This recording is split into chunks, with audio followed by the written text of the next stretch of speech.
kita jadikan kerja kelompok? Jadi dong. Oke, kita ketemu di tempat biasa Oke, ya. ditunggu ya.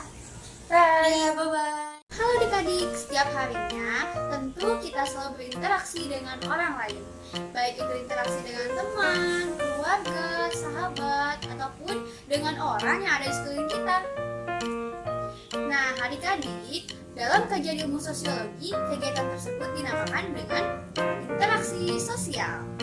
Nah, pada bingung kan apa itu interaksi sosial? Tonton terus video ini ya. Halo adik-adik, di sini Kakak Sena akan menjelaskan mengenai pengertian interaksi sosial dan syarat terjadinya interaksi sosial. Adik-adik tahu nggak sih, ketika kita mau belanja ke pasar, mendengar materi yang disampaikan oleh guru di kelas, mendengar nasihat orang tua, maupun berdebat dengan kakak maupun adik di rumah merupakan salah satu contoh interaksi sosial loh.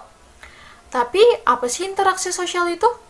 Interaksi sosial adalah hubungan timbal balik antara individu maupun kelompok yang ditandai dengan adanya kontak sosial maupun komunikasi. Menurut Kimball Young, interaksi sosial adalah proses sosial antara individu dengan individu, kelompok dengan kelompok, maupun individu dengan kelompok. Ada dua syarat terjadinya interaksi sosial. Yang pertama, komunikasi, dan yang kedua, kontak sosial. Kontak sosial adalah hubungan antara satu pihak dengan pihak yang lain yang ditandai dengan adanya reaksi maupun aksi. Kontak sosial dibagi menjadi dua. Yang pertama, kontak sosial secara langsung. Yang kedua, kontak sosial secara tidak langsung.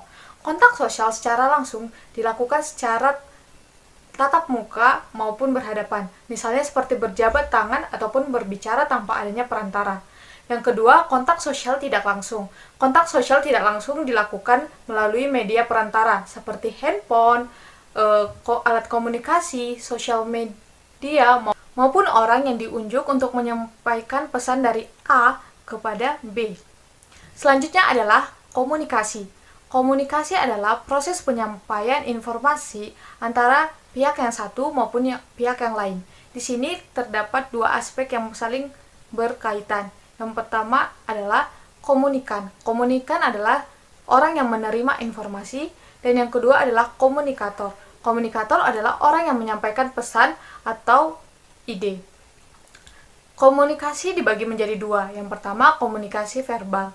Komunikasi verbal merupakan komunikasi yang menggunakan bahasa secara lisan maupun tertulis, misalnya dengan berbicara secara langsung ataupun surat menyurat. Yang kedua adalah komunikasi nonverbal. Komunikasi ini merupakan suatu bentuk komunikasi dengan menggunakan gestur tubuh ataupun simbol-simbol untuk melakukan komunikasi. Misalnya dengan mengacungkan jempol sebagai bukti bahwa dia setuju, maupun lambaian tangan untuk menyapa teman ataupun orang-orang yang berada di sekitar kita. Halo teman-teman, sekarang kita akan membahas bentuk-bentuk interaksi sosial, yaitu ada asosiatif dan disosiatif. Asosiatif sendiri merupakan interaksi sosial yang bersifat positif dan cenderung menyatukan anggota masyarakat. Ingat ya teman-teman, kata kunci asosiatif adalah bersifat positif atau membangun. Interaksi sosial asosiatif terbagi menjadi tiga. Yang pertama ada kerjasama, yaitu kegiatan yang dilakukan dua orang atau lebih untuk mencapai tujuan bersama, contohnya gotong royong. Yang kedua ada akomodasi, yaitu penyesuaian sosial baik antar individu atau kelompok dengan tujuan meredakan pertentangan. Contohnya adalah guru yang melerai pertikaian antara dua orang lebih siswa yang bertengkar. Ketiga ada asimilasi, yaitu suatu budaya baru yang dihasilkan dari percampuran budaya yang berbeda. Contohnya perpaduan musik barat dengan musik tradisional. Sekarang kita akan lanjut ke disosiatif. Halo adik-adik, setelah sebelumnya memahami bentuk interaksi sosial asosiatif, kakak akan menjelaskan bentuk interaksi sosial disosiatif. Bentuk interaksi sosial disosiatif merupakan proses interaksi sosial yang mengarah kepada konflik dan juga dapat meregangkan hubungan antar kelompok sosial. Proses ini terdiri dari tiga bentuk. Yang pertama persaingan, yang kedua kontravensi, dan yang ketiga pertentangan atau konflik.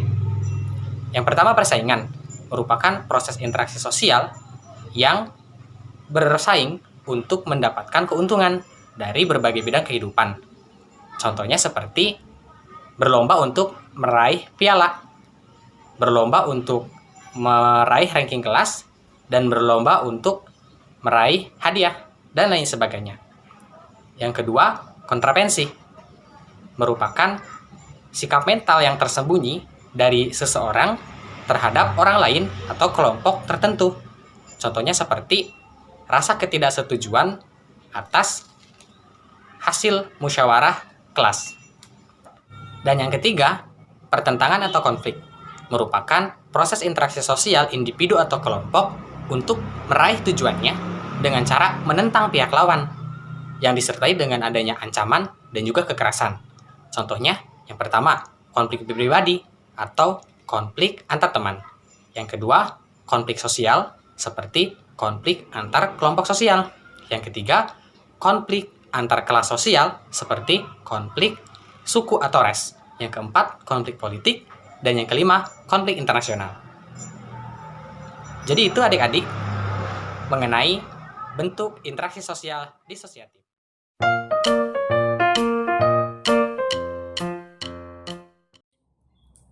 Halo adik-adik, di sini Kakak Inai akan menjelaskan mengenai apa itu lembaga sosial. Lembaga sosial merupakan seperangkat norma atau aturan yang mengatur tindakan maupun perilaku individu dalam bermasyarakat. Nah, seperangkat norma ini dibentuk oleh masyarakat itu sendiri. Oleh karena itu, masyarakat dapat mengubah maupun mempertahankan norma ini sesuai dengan kebutuhan masyarakat setempat. Perlu adik-adik ketahui, norma-norma ini harus saling terkait, harus saling terhubung, harus saling mempengaruhi antar masyarakatnya, guna mempertahankan fungsionalitas dan stabilitas seluruh masyarakat. Halo adik-adik, kali ini kakak akan membahas terkait dengan jenis-jenis lembaga sosial. Yang pertama itu ada lembaga keluarga. Mengapa keluarga disebut dengan lembaga? Karena di dalam keluarga terdapat suatu aturan yang harus ditaati. Yang kedua, itu adalah lembaga pendidikan. Lembaga pendidikan bertanggung jawab atas terselenggaranya kegiatan pendidikan yang ada di masyarakat. Contohnya seperti sekolah ataupun perguruan tinggi.